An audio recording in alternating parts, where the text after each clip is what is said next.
جس جگہ سے آپ نے غیب والے معاملے سے ایک کو نکالا ہے نا تو وہاں کوئی دوسرا آ جاتا ہے، خالی نہیں رہتی جگہ۔ اس کا ایک کنٹراسٹ ہے بڑا دلچسپ سورہ بقرہ میں۔ اچھا، وہ میں اصل میں اس کے لیے آپ کے سامنے وہ رکھنا چاہتا ہوں۔ اب دیکھیں اللہ ہے، میں اس کے سامنے رکھ کر یہ کرنا ہے، اللہ تعالیٰ کو آپ نے دیکھا بالا تو نہیں ہے، تو اس کے ساتھ کنیکشن کا ذریعہ کیا ہے؟ کتاب اللہ ہے، جو اللہ کی کتاب ہے نا، یہ اللہ کے ساتھ آپ کو کنیکٹ کرتی ہے۔ اسی لیے وہ حدیث میں آتا بھی ہے، قرآن میں واعتصموا بحبل اللہ، یہ اللہ کی رسی ہے، رسی جوڑنے والی رسی۔ یہ رسی اس معنی میں نہیں ہے، باندھنے والی رسی کے معنی میں نہیں ہے، یہ جیسے بلب اور کرنٹ کو جو پہنچانے والی ہے نا بلب تک، یہ اس طرح وہ اللہ سے وہ تعلق کا جو ہے نا سورس یہ رسی ہے۔ اچھا اب آ جائیں ایک اور روایت میں یہ الفاظ ہیں، طرفہ بایدیکم و طرفہ بید اللہ، اس کا ایک سرا تمہارے ہاتھ میں ہے، دوسرا سرا اللہ کے ہاتھ میں۔ ٹھیک ہے، یہ اب ذہن میں رکھنا ہے آپ نے۔ اللہ سے جڑنے کا ذریعہ کیا ہے؟ اللہ کی کتاب ہے۔ اب اور دوسرا کیا میں نے بتایا مقدمہ کہ خلا نہیں ہوتا، یہ جب آپ یہ والی تار کاٹیں گے کوئی اور تار ٹچ ہو جائے گی، ٹھیک ہے، تو یہ جو ٹچ ہو جائے گی، چلیں یہ بھی وہ، یعنی جب تک آپ اللہ کو یاد رکھتے ہیں تو شیطان پیچھے رہتا ہے، جو ہی آپ اللہ سے غافل ہوتے ہیں وہ اپنی تھوتنی لگا دیتے ہیں، یہ ٹچ ہو جاتا ہے، یہ حدیث میں آئے نا۔ اب آ جائے وہ سورہ بقرہ والے تکابر کی طرف۔ یہ جب نبی صلی اللہ علیہ وسلم یہ مدینے میں جب اب چونکہ براہ راست بات چیت ہو رہی ہے بنی اسرائیل سے، تو پورے 10-15 رکوع ہیں جو بنی اسرائیل سے خطاب ہے، بالکل ابتدا میں سورہ بقرہ میں پہلے حصے میں، تو اس میں ایک آگے جا کے آتا ہے، میرا خیال ہے یہ کوئی ہوگا 12واں رکوع ہوگا شاید، یہ 12واں ہے یا 12واں ہی ہے۔ اس میں آتا ہے کہ وَلَمَّا جَاءَهُمْ رَسُولٌ مِّنْ عِنْدِ اللَّهِ، جب ان کے پاس آیا رسول اللہ کے پاس سے، مُصَدِّقٌ لِّمَا مَعَهُمْ، اس کی تصدیق کرتے ہوئے جو ان کے پاس تھا، تو بجائے اس کے کہ وہ اس پر ایمان لاتے، نبذ الذین اوتوا الکتاب کتاب اللہ وراء ظہورہم، جن لوگوں کو کتاب دی گئی تھی انہوں نے اللہ کی کتاب کو اٹھا کے پیٹھوں کے پیچھے پھینک دیا، تو کیا کیا؟ وَاتَّبَعُوا مَا تَتْلُو الشَّيَاطِينُ عَلَىٰ مُلْكِ سُلَيْمَانَ، اور انہوں نے وہ اس کے پیچھے چل پڑے جو شیاطین سلیمان علیہ السلام کی بادشاہی میں، جو انہوں نے علم کلام بنایا تھا، وہ اس زمانے میں جادو تھا، تو وہ اس کے پیچھے لگ گئے۔ تو یہ جو یعنی کیا کہیں غیب یا پردے کے پیچھے جو کچھ ہے، اگر وہ آپ اللہ سے کنیکٹڈ نہیں ہیں تو شیطان سے کنیکٹ ہو جائیں گے۔ اب شیطان کیا کرے گا؟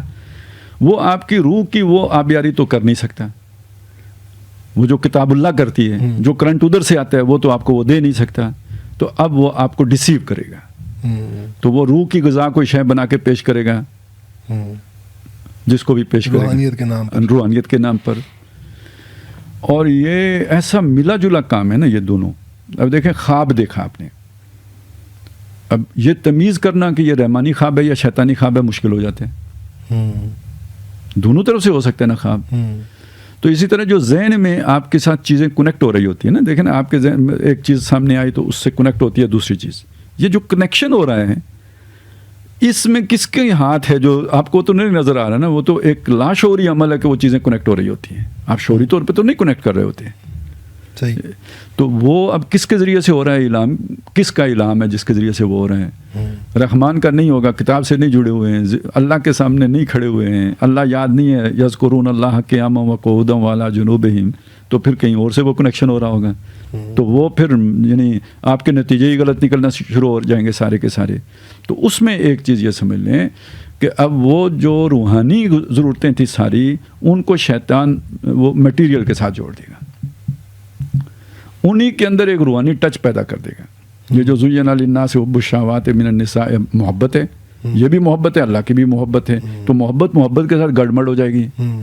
آپ نے اکثر یہ جو روحانیت والے چکر چلا رہے ہوتے ہیں، بے حیائی عام ہوتی ہے، وہ یہ سمجھتے ہیں کہ روحانیت ہے۔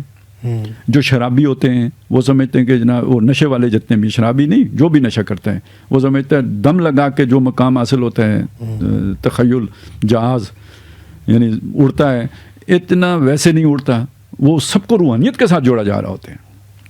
اچھا یہ جتنا شیطانی عمل ہے، جادو ٹونے وونے کا، اس سب کو بھی روحانیت کے ساتھ جوڑا جاتا ہے۔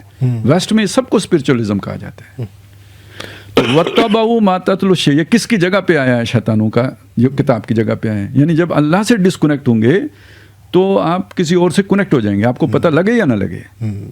یہ وہ بات ہے جو آئی ہے وہاں پہ کہ وَلَا تَكُونُوا كَالَّذِينَ نَسُوا اللَّهَ فَأَنسَاهُمْ أَنفُسَهُمْ. تو اب شیطان آپ کو جو اس کو میٹیریلائز کرے گا، تو وہ جیسے آپ نے کہا نا کہ اب وہ خود پرستی کی طرف لے کے جائے گا، اس سے پھر وہ بیماریاں پیدا ہوں گی، وہ اس طرح کے گروپ بنیں گے جو ہم چما دیگرے نیست والی صورت ہوگی. وہاں جا کے سبحانی ما اعظم شانی کا کوئی اور ہی معنی بن جائے گا. وہ تو دجالیت کی طرف لے کے جا رہا ہوگا سارا. انا ولا غیری، میں ہی میں ہوں، میرے سوا کوئی نہیں ہے. وہ پھر وہ والے سارے امراض پیدا، وہ تجزیے کی بحث ہو جائے گی. صحیح بات.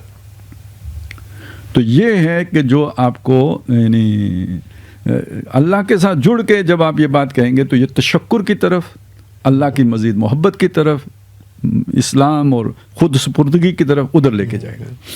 خود پرستی کے بجائے خود سپردگی کی طرف لے کے.